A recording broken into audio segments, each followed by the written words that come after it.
ఈరోజు కళ్యాణంలో అవనేశ్వర సురేంద్రబాబు ఆఫీస్లో ఉన్నాము.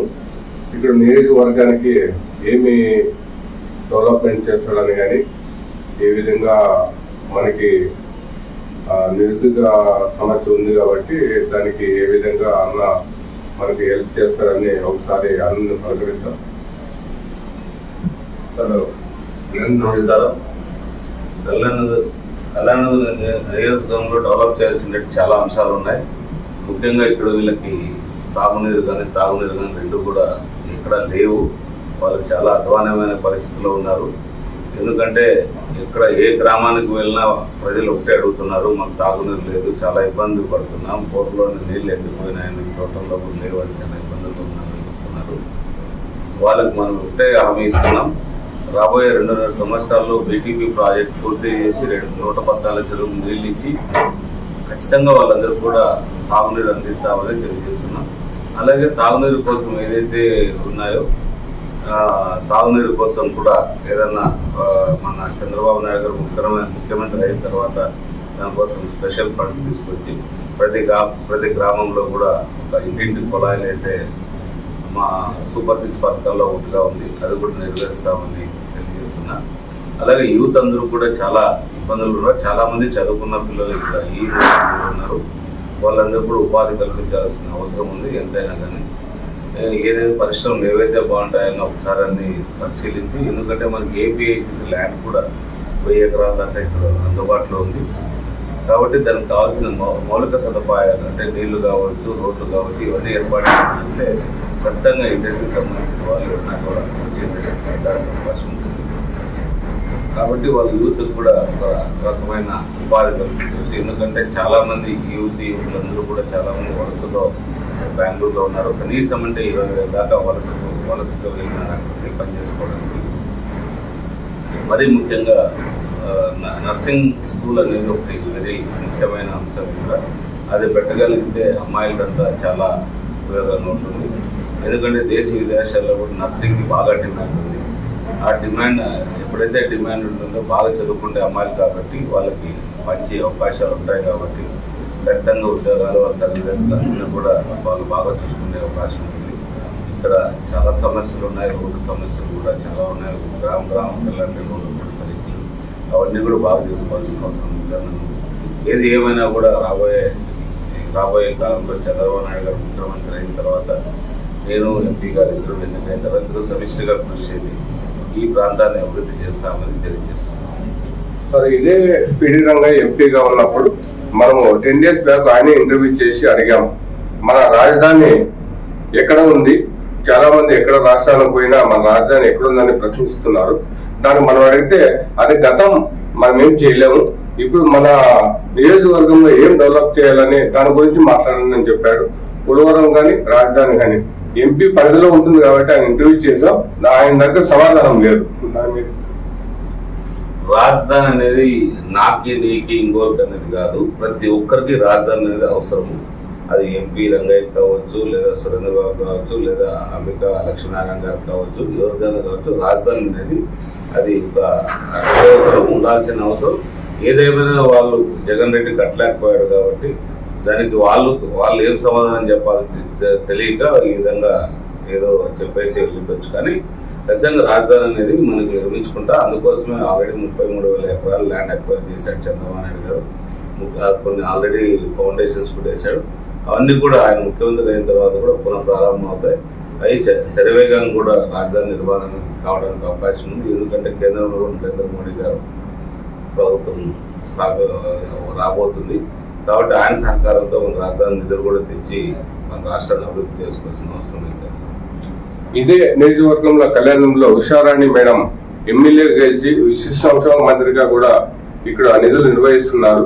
ఇక్కడ వైఎస్ఆర్ పార్టీ తరఫున ఏమి నియోజకవర్గాన్ని డెవలప్ చేశారని అదే పిడి రంగయ్య గారిని మనం ప్రశ్నిస్తే ఆయనకి గతం అయిపోయింది, ఇప్పుడు మనం ఏం చేయాలని చెప్పాలా, అప్పుడు కూడా మీరు వైఎస్ఆర్ పార్టీలో ఉన్నారు, ఇప్పుడు కూడా మీరు వైఎస్ఆర్ పార్టీ కదా, దాన్ని మీరు గతం అంటే ఇది ఇప్పుడు కూడా ఇదే గతం అని చెప్తారు కదా, ముందుకు ప్రజల జీవితం ఎలా ఉంటుందని కూడా మనం ప్రశ్నించాం.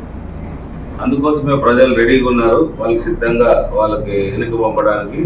అది ఆమె ఉషశ్రీ చరణ్ కావచ్చు, రంగయ్య గారిని కావచ్చు, ఎవరినైనా కూడా ప్రజలు సిద్ధంగా ఉన్నారు. వాళ్ళకి ఎక్కడ ఏ గ్రామానికి పోయినా ప్రజలు తిరుగుబాటు చేస్తున్నారు, ఏం అభివృద్ధి చేశారని వాళ్ళే ఇబ్బందులు పడుతున్నారు. కాబట్టి ప్రజలు తెలుగుదేశం బ్రహ్మరథం పట్టడానికి సిద్ధం కావడానికి కారణం జరిగిన పాలకులు అవినీతి కావచ్చు, రకరకాల ఏదైనా కావచ్చు, ఇవన్నీ కూడా దాంట్లో భాగమే. ఈరోజు తెలుగుదేశం గెలవడానికి కారణం అదే.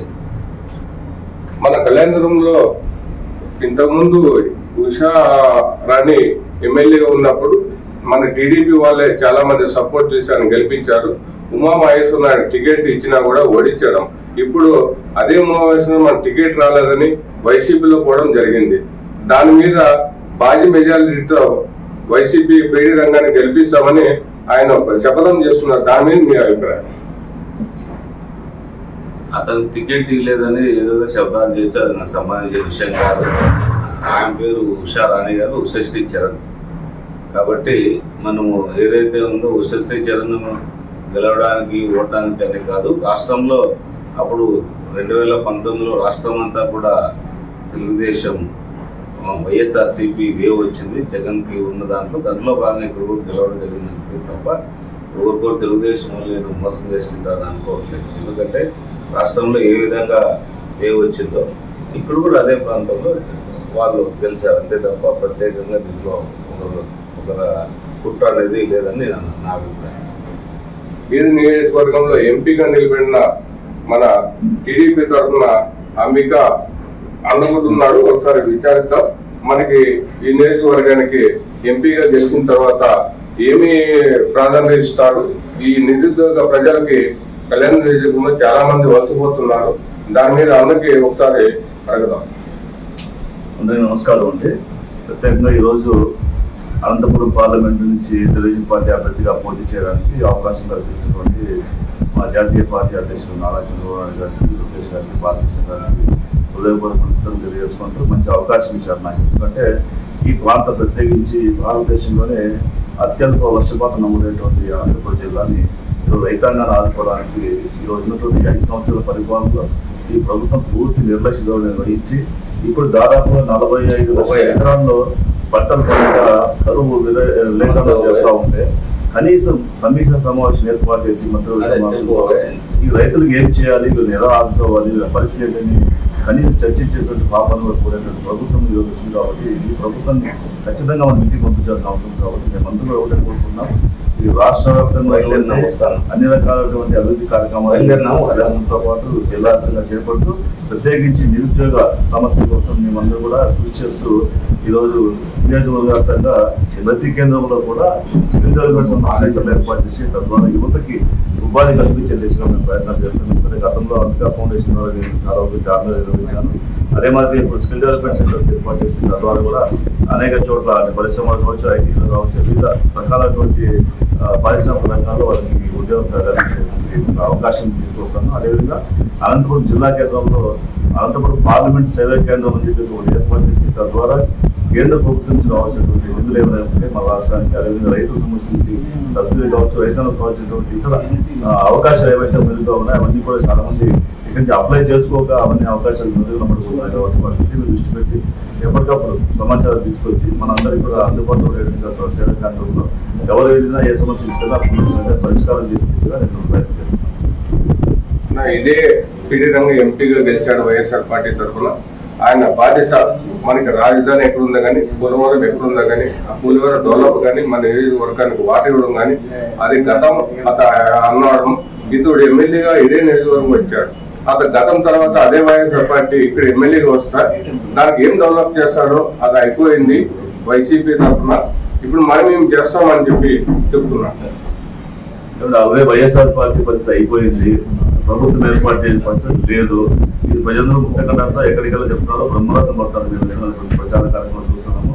విపరీతంగా మహిళలు, యువకులు బయటకు వచ్చి ఈరోజు విక్టరీ సింబల్ చూపించి మేము ఖచ్చితంగా మీకు చేస్తామని చెప్పేసి ఒక ధైర్యాన్ని వాళ్ళు ఇస్తున్నారు. కాబట్టి మీరు గెలిచేది లేదు, తాను చేసేది లేదు. ఆల్రెడీ ప్రజలు డిసైడ్ అయిపోయారు. ఖచ్చితంగా 100% తెలుగుదేశం పార్టీ సంబంధించినటువంటి మన అనంతపురం జిల్లాలో 14 నియోజకవర్గాలను అదేవిధంగా ఎంపీ స్థానాలను కూడా గెలవబోతున్నాము. కాబట్టి వాళ్ళకి అసలు ఆ విషయం మాట్లాడమే వేసిన. ఎందుకంటే వాళ్ళు ఉన్నప్పుడు ఈ గతంలో ఉన్నటువంటి పార్లమెంట్ కావచ్చు, ప్రత్యేక హోదా గురించి కావచ్చు, పోలవరం గురించి కావచ్చు, ఇతర సమస్యలు అంటే విశాఖ ఉక్కు గురించి కావచ్చు, ఏ విషయం కూడా పట్టించుకుని పాపాలు పోలేదు. రాజధాని అయితే దాదాపు 10,000 కోట్ల రూపాయలు ఖర్చు పెట్టి చంద్రబాబు గారు దాదాపుగా కొలికి తీసుకొస్తే దాన్ని కనీసం చిన్న చిన్న ఫినిషింగ్ చేసేటువంటి వర్క్లు కూడా చేయకుండా అక్కడ ఉన్న స్టీలు ఇసుక కంకలు ఎత్తుకుపోయి దొంగల బారిన పడేటువంటి పరిస్థితి చూస్తున్నారు రాష్ట్రంలో. కాబట్టి ఈ రాష్ట్రంలో వాళ్ళ నుంచి అభివృద్ధి కాదు, వాళ్ళని గెలిపించే పరిస్థితి లేని విషయం ప్రజలు అభివృద్ధి చేస్తున్నారు. ఇదే నియోజకవర్గంలో పిల్లల పల్లెటూ